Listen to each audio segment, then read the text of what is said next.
CC road మీద భక్తజనం సంబరంగా గోదారంగనాథుల స్వామి కళ్యాణాన్ని వీక్షించారు. ఈ కళ్యాణ మహోత్సవాన్ని అర్చకులు వేద మంత్రోచ్చారణల మధ్య వైభవంగా నిర్వహించారు. ఈ కార్యక్రమానికి ముఖ్య అతిథులుగా ప్రభుత్వ విప్ ఆదిని శ్రీనివాసు, సిరిసిల్ల నియోజకవర్గం ఇన్ఛార్జి కేకే మహేందర్ రెడ్డి హాజరై స్వామివారిని దర్శించుకొని తమ ఆశీస్సులను అందుకున్నారు.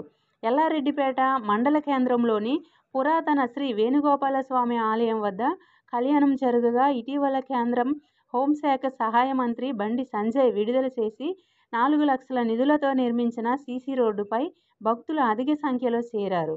ఈ రోడ్డు నిర్మాణంలో బీజేపీ నాయకులు సందుపట్ల లక్ష్మారెడ్డి, నంది రాజేష్, పారిపెల్లి రామరెడ్డి, దీటి నరసయ్య వంటి భక్తులు కీలక పాత్ర పోషించారు. ఈ కళ్యాణ మహోత్సవంలో ఎల్లారెడ్డిపేట గ్రామస్తులు, భక్తులు, వివిధ పార్టీల నాయకులు పాల్గొని స్వామివారి అనుగ్రహాన్ని పొందారు. అంగరంగ వైభవంగా జరిగిన ఈ వేడుకలలో ఆలయ కమిటీ సభ్యులు కృషి ప్రత్యేకంగా ప్రశంసించదగినది.